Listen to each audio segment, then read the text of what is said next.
you in. Good evening, everyone. This topic, and I'll bring Sampath in immediately.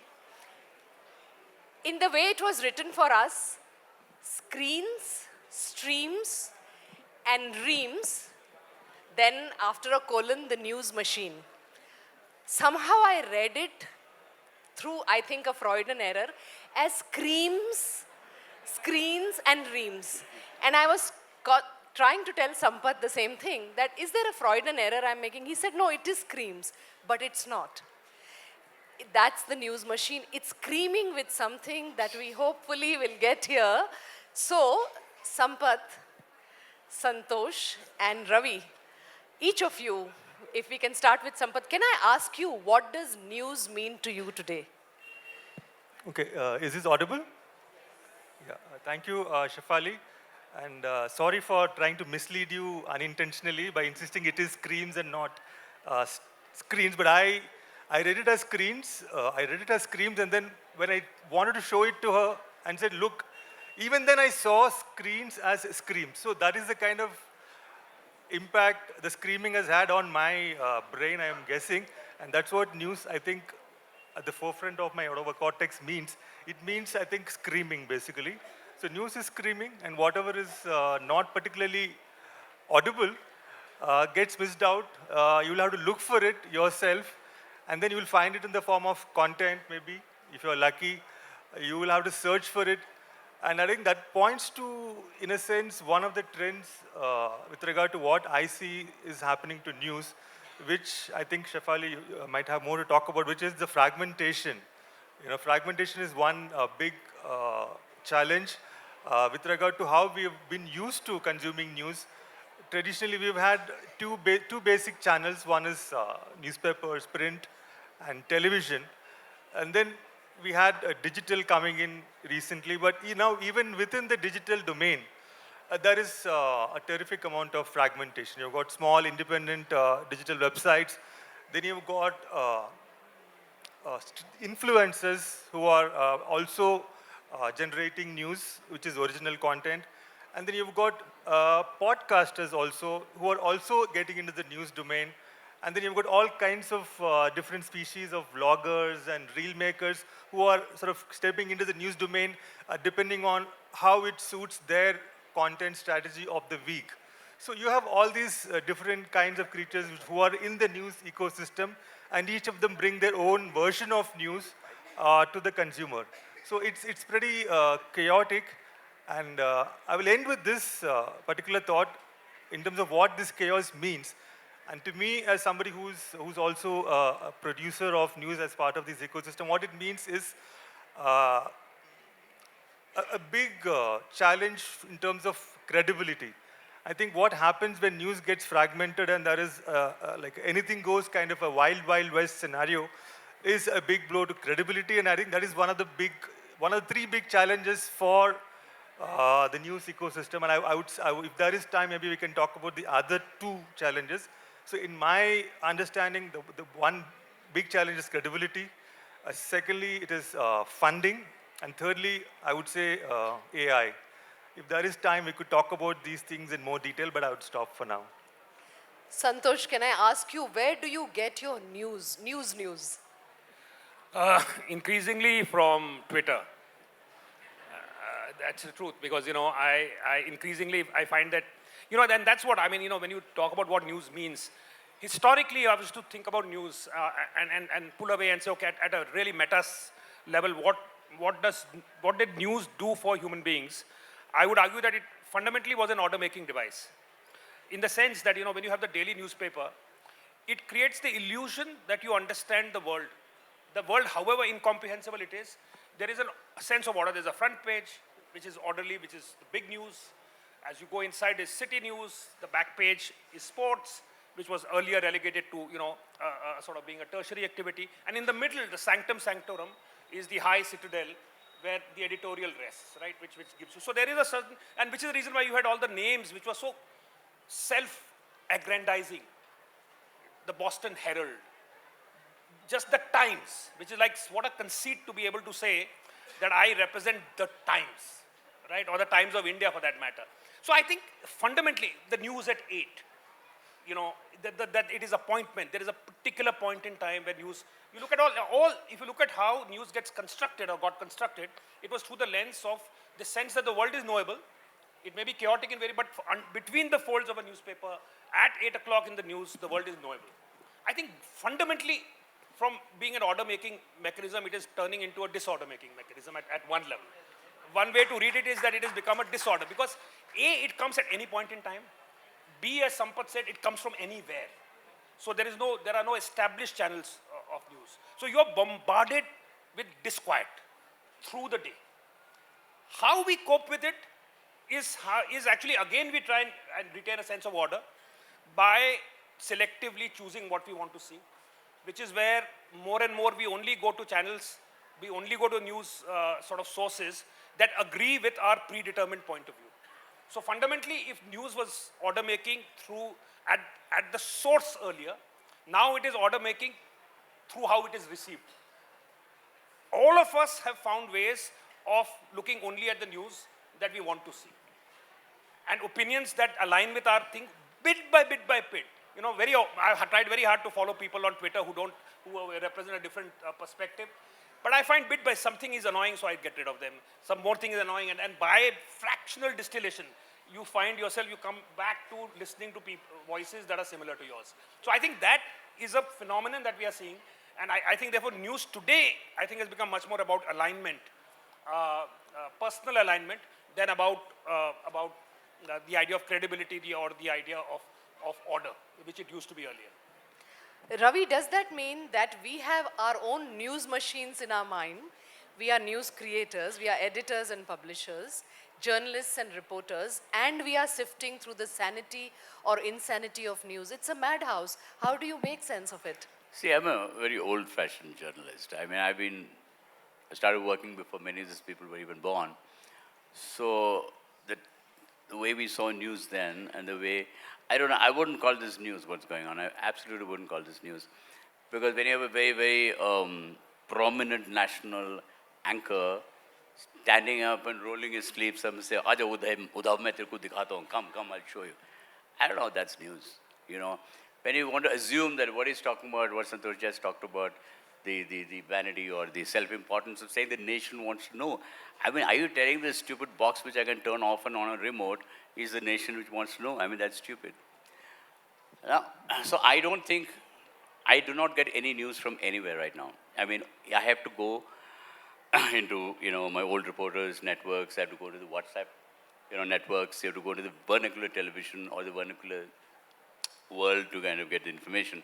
Otherwise, news is not available. I mean, you don't have news. I mean, just reporting that so-and-so, that Ravi Shankar is sitting here with 3 people is not news. I mean, something is happening. I mean, news is what you get information on what is really happening vis-a-vis what you see what is happening, right? Or what you talk about what's happening. So that is really what news is. And also it's very funny because I've been in this business for a while and I've seen that even a long time ago, news becomes a matter of perspective. I'll give you an interesting story. There was an opinion poll which came, which said, I think it was 2000 and, when did NDA come to birth? NDA 1? No, sorry, UPA 1, that was? 2009, I think, yeah. So this opinion poll actually said, you know, UPA doing well, Congress ahead. So the editor did the mock-up of the Congress ahead. So another editor higher in the food chain said, no, this doesn't work. So the whole thing was spun as NDA doing badly. So, you know, so it is how you spin it. So then and now, information has always been, there's been spin on it. So for me today, what I see, I think newspapers are slightly better. They still kind of, you know, hold the fort a bit. You don't, everything is a spin. You spin best. So that means credibility is a question mark. Visibility is kind of playing musical chairs with credibility. However, it can't all be just visibility and screaming and shouting. Otherwise, so many imaginative, creative works of writing or thought or what comes out of news as IPs would then it will be very hard to say that it's all delusional. Where is sanity? Before we talk of the challenges, before we talk of the screams, where is sanity? Where is long form? How should credibility be detected? I think that's a very good question to ask, and I think journalists and news consumers need to also think about this. But I think one of the ways in which credibility could be established now or sustained is in terms of challenging what is given to you. See, taking forward what Santosh said about people being in their own echo chambers. Now, these echo chambers or filter bubbles didn't just drop from heaven; they were created, right? So they are symptomatic of the power structures which are pushing narratives. A lot of page one in today's times in newspapers and 9 o'clock news headlines, they are to do with the narrative building uh, emergencies of certain powers, right? So everything, a lot of what you find in news is about building narratives for somebody who wants to push that narrative. Earlier, it used to be restricted to PR agencies. Now it's much more than that. I mean, just like few days ago, the Delhi media, social media was full of speculation about the Hiren Joshi phenomenon. I mean, that is just one aspect of this entire thing. So if you are doing something which is challenging the received narratives where it needs to be challenged, okay? I think that is something which already many smaller websites, many marginalized, not marginalized, independent news organizations are doing. And for that very reason, they do command credibility in sections which value that credibility. But you can't even take that for granted, I think. I don't think we can take for granted that people value credibility more than confirmation bias. I think a lot of people would value reading something which confirms their existing biases than credibility, which is why you also see that those platforms which ride on their credibility, challenging received narratives, challenging fake news, challenging biased reporting, challenging these news vacuums where entire domains of realities don't go reported. So they cover that, but that's not enough in terms of sustaining themselves financially and so on. So I think one way to sort of identify credibility is if they are going with the narrative or if they are striking their own path driven by traditional journalistic values. Santosh, how do you look at traditional journalistic values? What are these? No, look, I think if we go back in time, again, as not being, I'm somebody who's one of the people who's not a journalist here, and has not been a journalist here. So if I look at, I think we are struggling to come to terms with a world that is fundamentally changed. And which is the reason why I think the question itself may not be meaningful in today's context. What I mean by that is that if you look, see, I think what we are seeing today is unprecedented. And I think it's important to recognize just how unprecedented the idea that everyone has a microphone is. Throughout human history, the most jealously guarded asset has been the right to speak in a public forum and to speak for others. Never has it been that people have had the, if you go back in time, if I go back when I was growing up, what was the only place where I could get, as a common person, where would have my voice be heard? 3 letters every day, letters to the editor in the newspaper. Out of the vastness of people reading the newspaper, 3 people could comment. Or maybe I could give a farmaish of a filmy song in Vivid Bharati. That is the extent to which it was possible for a common person's voice to be heard in a public forum. Right? From there, we've suddenly gone to a world where everyone is a broadcaster. Our systems, our ideas of, none of these ideas hold up in such a dramatic change of context. Right? What happens, and where did news get its credibility from? From selectivity and from scarcity. From the fact that only a few people had the right to pronounce something as news. Because it became so there were some principles of that. There was a professional code of conduct, and there was scarcity. From the reader's side, nobody could produce news. Only the designated channels could produce news. Some were better than the others. But that was, so in the absence of that selectivity, in the absence of that scarcity, notions of quality, notions of credibility is only meaningful if both sides, if all sides agree that this is the truth. There is no such. There is no such source. Today where all sides will say, I agree, if so-and-so has said it, this is the truth. Because the truth today dies with the event. When something happens, the truth gets buried there because the moment today anybody reports that event, it is slanted this way or it is believed it is slanted this way, even if it is not. So fundamentally, we are in a position where the very idea of credibility becomes meaningless because there is no possibility of that happening if we have taken such strong predetermined positions. Still, let's say Mr. Putin's interview today, yesterday and today being run on India Today as the exclusive. Given that even Or the TV oil channel industrialists... or the TV channel or the... Sorry? The TV channel or the magazine? TV channel. Ah, yeah, I saw that too. Repeatedly, it was run as an exclusive, saying that this interview is making global waves. In a day and age where a designer, a brand manager, a Dior wants your questions vetted before you even ask, a creative director, let's assume Mr. Putin's questions would have been vetted. And then these questions would have been answered. Then they are staged, they are performed. They're very important questions.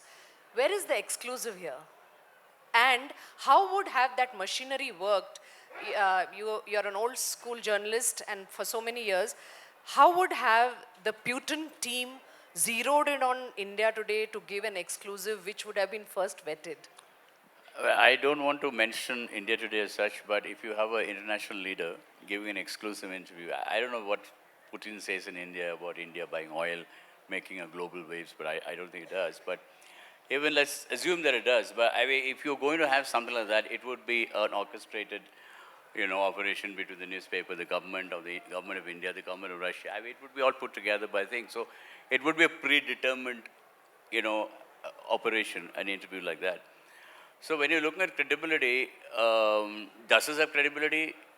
I don't know, So credibility depends on where you're kind of, where that is being presented. So I suppose that because there are big names, does not necessarily mean that it's credible. Because, I see a lot of complete crap coming out of, big names, big names writing complete bosh. Big names of publications kind of printing complete lies. So, I've been seeing this. So credibility, I think, there's been a kind of social, political shift in news. Because, till 2014, the intellectual ownership of credibility was left. So because whatever reasons, maybe they were better educated or more exposure, global exposure, whatever could be the reason. So the whole English ladder, so they were more credible. Or people assume they say, Pranay Roy says something, okay, you had credibility. If today Anjana Om Kashyap says, ha, ha, ha. So, so it is personality oriented, right? So when you're talking about how something is staged, would Pranay stage something like that? I'm sure he would, right? Entity would. Would whoever the new guys do it? Oh, absolutely. So, I think credibility is a very subjective thing now. That's what I think. I'm very cynical about all these things. So. I can see that, and thank you for bringing that up. Anjana Om Kashyap is one of the two interviewers of Putin on India Today. So, but English media and regional media have their own biases. When I speak to some of my sources in regional media for the stories that I work on, I'm told, "Aap aa jaiye, ho jayega." अब ये हो जाएगा, that means also the regional journalists' entry and networking I see as stronger and clearer than ours. आप कहीं भी आपको जाना है, हो जाएगा. What do you think? How do you think English media versus regional media presents this credibility politics in the Indian news machine scene? Sampath, if I can ask you. I personally don't see much of a difference in terms of the credibility dynamic if you sort of divide it into regional and English. Many English media are also regional, and many regional ones are pan. They operate in more than one or two states. Before it slips my mind, on the Putin question, I don't know which interview I saw, but one of the questions, since you mentioned that somebody claimed that it went like globally India Today is big. claiming it. Yeah. Yeah. Yeah, so one of the questions which was asked was, been you've been around for a long time. You've interacted with many Indian prime ministers. Which prime minister would you rate the best? And Putin's response was, that's not a decent question, right? So, so what does that say? I don't know. I would leave it to other people to sort of assess that kind of an interview. But again, if you see, my exposure to regional media is Hindi. That's it. I don't know Hindi can be called regional media. So I'm not very sure how I would answer that question. But the broad fundamentals, which I think Santosh again brought it up very nicely, where he said that credibility was a function of scarcity. No, that scarcity is gone even in regional media. You got everybody who has a mic coming up with their own reels and news products and so on, and that is consumed by people in various languages, in Telugu, in Hindi. So there too, the same dynamic is playing out, but maybe not in the same scale, maybe bigger scale or a smaller scale. That I'm not qualified to answer. But as far as the credibility question is concerned, when everybody has access to platforming themselves because of technology, I think there is this abundance of content which is coming up would naturally lead the consumer to look for confirmation biases, to seek confirmation for their viewpoints, their kinds of thinking, and that is again pushing credibility as a value into the background. You mentioned Anjana Om Kashyap. Now, I would question if the huge following she has, she's a journalist, let us say, is that following based on her credibility, or is it based on something else which her followers see in her and derive from listening to her, watching her shows? That brings me to the question that being loud, being aggressive, being in your face, some of these components Anjana Om Kashyap also has. I can't describe why her popularity, but these are elements of her persona. Massive bad taste among people. So That's all I can think of. So being loud, being aggressive, being out there, attack as a form of defense, attacking as a form of news, is that kind of taking over how we are responding to it? Both. Either the non-nuanced is saying, yehi theek hai, itna zor se, itna sahi bol sakte hain. The dusra is, please, I want to run away from this. So what do you think this decibel, screams, what do screams stand for today? I think if I was to go back, I would say I would trace it back to the evolution and the importance that business and money is now playing in journalism. I think, it's very interesting. I find it very interesting that today when we talk about this sphere, we tend to use the word media rather than journalism. Journalism is a profession, media is a business. That's the fundamental difference. And today, what media is doing is running a business. When you run a business, then what matters is what gets you eyeballs. And again, the word eyeballs is very important, because eyeballs is almost like saying, all I want is your synaptic participation in my news. I want nothing more than that, right? That's the least that I want. I want you to stay glued to the screen, which is why television has this in the most aggressive form. Because television is a fleeting medium, and the absolute kind of desperate attempt is made, stay on the next minute, don't shift from this channel to anything else. How do you do that? By creating stimulation which is relentless, perpetual, and in an environment which has become noisier. Social media has become noisier. Decibel becomes a sign of journalistic power in some senses. So decibel is actually a surrogate for the idea of for the desperation that I have to keep you there. I am loud because otherwise I worry that if I don't scream, I don't shout, I don't rant, I don't rave, I don't dress up in uniforms and tote guns and pretend that I'm an anti-terrorist, and I don't do ridiculous things, you will go away. And because the so-called doyens of journalism, people that would have worked with and have looked up to as being as people who spoke for journalism, are all part of this, are essentially businessmen. Most of them are men, so I mean, with some exceptions. So I think fundamentally what we are seeing is when it's a business, then why take, when government advertising is such an important part of your revenue, why would you go up against the government? It makes no sense. Cheerleading for the government is a much easier way. and therefore any questions have to be asked it of the opposition. And so therefore that's what attack is the best form of defense. All of this, in a sense, is a combination of a media that has become business and a government, like all governments, but this one more so than others, bent on control. Which means that a journalist needs to have qualities that no longer apply to the traditional silhouette or resume. We used to assume that people who could write, who had a sense of grammar, fact checking, who could raise their voice, who could protest, who would stand for the story, who have a nose for news, who were presumably left wing, called out truth to power. These are no longer necessary. So networkers, loudspeakers, people who can dress well, who can bring in sponsors for events that media companies do. Is this the form and type of the journalist or media person that we are seeking? And journalism is no longer relevant. No, I wouldn't say journalism is no longer relevant, but for people who are, I'm very facetious when I talk. I mean, you've known me for a long time. I mean, that's because sometimes very unpleasant to kind of talk about things which are really unpleasant. So I prefer to kind of make it very facetious. But apart from that, when we started out, till I think 2000, when Arun started, Pranay started NDTV, then Arun came up with Aaj Tak, and then kind of. Until then, it was press. It was not media. All right, so media we thought advertising. I mean, though there were brilliant advertising guys, they always thought a bit naff. Press is press, which meant the written word. So news was identified with the written word, not the spoken word. Now, and also news was not identified with the face. Unlike the American, guy, news was not identified with the face, it's identified the byline. So today, media means television.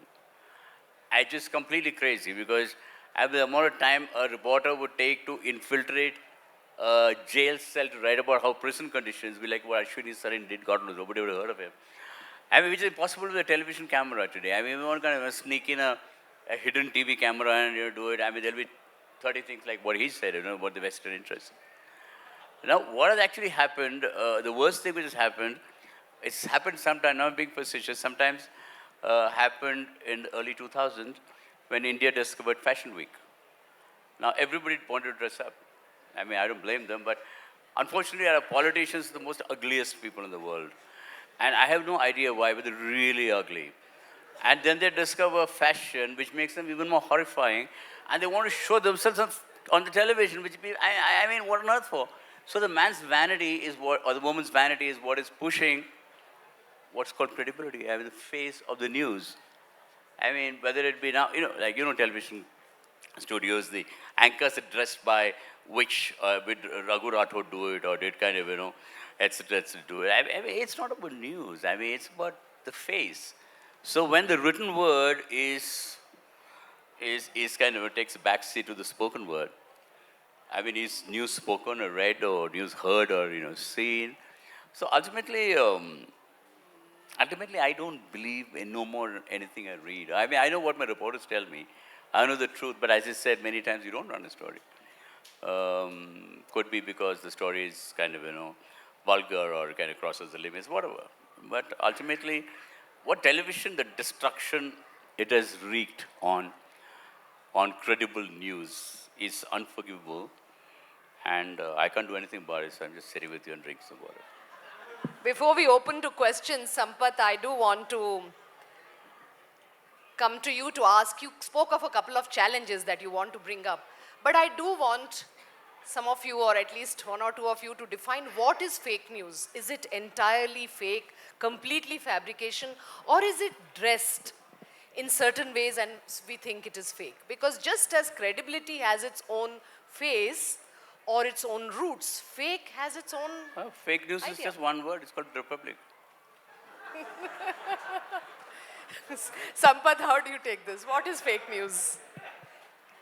Well, fake news is whatever you don't agree with, I guess. That is fake news for most people. Yeah, that's Donald Trump's definition of fake news. New York Times, fake news. Washington Post, fake news. So I think that's everybody. I sometimes tell my mother what you're forwarded to me. it's not correct. And then I send her something from the Hindu. She says, this is Hindu's fake news. I mean, when speaking of credibility, I think fake news and real news are now at the same level of credibility, if you look at it in that sense. But seriously, I think fake news is anything which is not backed by independently verifiable evidence is potentially fake news when somebody points it out and you don't have anything to sort of dispute that. I mean, for a news to sort of be insulated from the allegation of fake news, it should be backed by independently verifiable evidence, which is what any journalist, old journalistic values would work with. Now, that is what Pratik Sinha tries to do. He tries to show evidence for any kind of a clip or anything put out by certain sources as news, and he says, no, this is fake news, and this is what I've done in terms of research to show that this is wrong, this is AI generated, this has come from this fraud Twitter handle or whatever. So, but I think even fake news has become a contested territory now, which is a comment in itself. I want to just add one more layer to that. We assume that if people think something is fake, then they automatically sort of dissociate themselves from it. But the bigger problem is the fact that people don't care if it is fake. It is not just the fact that it is whether it is fake or not. I know it is fake and I don't care because it speaks for my side.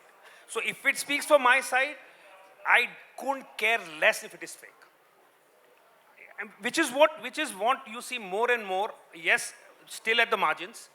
It is not as if when some news is proved to be fake, there is a sudden recognition among people who believed in it suddenly now saying, oh, I was wrong. Now I will revise my views. Thank you for pointing out that this is fake news. Nobody responds like that. If you point out something is fake, they just ignore it. Okay, so we have now time open for questions. I can see several raised hands. If you could kindly take the mic first. Yeah, I'll come to you. Or you can give the lady first, please. Yes. Yeah, hi. Till now we are blaming all the media houses and the primetime anchors, but we are not talking about the audience that they are catering to. At the end of the day, right now we are not differentiating between media and journalism, as one of the panelists pointed out too. So how, as a normal audience to the media houses, what is the onus that I have on myself when I'm reading something? I don't want to be in an echo chamber where I'm reading only the content that cater to me. So what is the onus on the audience in general?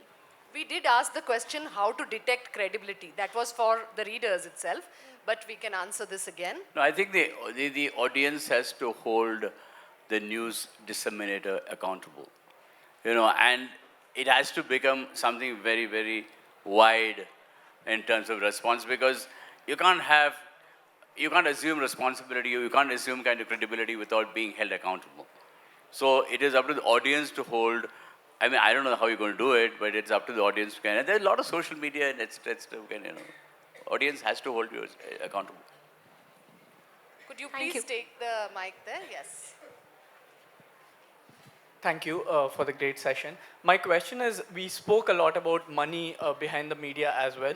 So is there, if any, a solution to fixing the screaming machine, considering that money rules everything? Even if a couple of media houses decide to change the game and do real journalism, isn't it counterproductive for them to get into news and stop doing entertainment? Let's call it entertainment, whatever is happening today. Is it not counterproductive to their entire deal, because they'll not be making any more money? Who are you addressing this question to, would you like to say? Sure, Santosh ji, because he spoke a lot about the money behind, but others also, considering they are from media houses. Yeah, okay, I'll go first, you can add. Yeah, the quick answer to your question is subscribe to the Hindu. Okay, but seriously, this is something we do think about quite a lot. I mean, right now, we've grown up on advertising as the main source of, main funding source. Then now many media organizations are also looking at subscriptions, primarily in the digital domain. And then there is a third, advertising is one, then subscriptions, and thirdly you have donations, right? Donations and grants and so on. There are a few outlets which depend on donation. reader funded. Okay, so these are the options we have right now. And so the bottom line is you have to basically pay for the kind of news you value. So if you value fake news, you don't have to pay. But if you if you value independent journalism, which is accountable to its readers, which is serving public interest, then there is no other, I don't see any easy way out other than the consumer being ready to pay for it. Yeah, that's the short answer. Yeah, I would broadly concur with that. I think, one way of thinking about it, which is an optimistic way, which that is not a view I hold, but for the moment, let me pretend that, some optimism, is the fact that, think of it, there's this massive change that has happened in terms of technology. Everybody is a broadcaster. I think we moved from a state of relative equilibrium to a state of disequilibrium right now. And it is possible that over time we will reach a new state of equilibrium, where more sanity kind of returns, and there is, what would that look like? It would mean, one, that the reader and the viewer is willing to pay, because there is no escape from that. The other possibility is almost for journalism to be seen as a CSR kind of a case, because it is actually the biggest matter of public interest is that we share the same sense of reality about the world. Because this is a very big problem if the world does not share a common sense of reality, where everybody is reading off their own sense of reality. There is no convergence in the way the world works. So for somebody, you have foundations for so many things, for somebody to take up the cause of an information order that is just, that is fair, and that is balanced, is not such an outlandish idea. So to me, I can't see a third possibility. I see one possibility. In whatever form people pay for the content that they think they deserve, or there is some, a sort of a godlike figure who decides to pay for it. And I don't think it is that outlandish to imagine that there would be people willing to. But the problem with that, of course, is that every individual comes with their own slants and biases. So just as you could have somebody committed to creating a foundation to create balanced news, you will have on the opposite side, which you already do, the Murdochs of the world, committed to the opposite. More questions? Yes, we have. Hello, my question is addressed to the entire panel.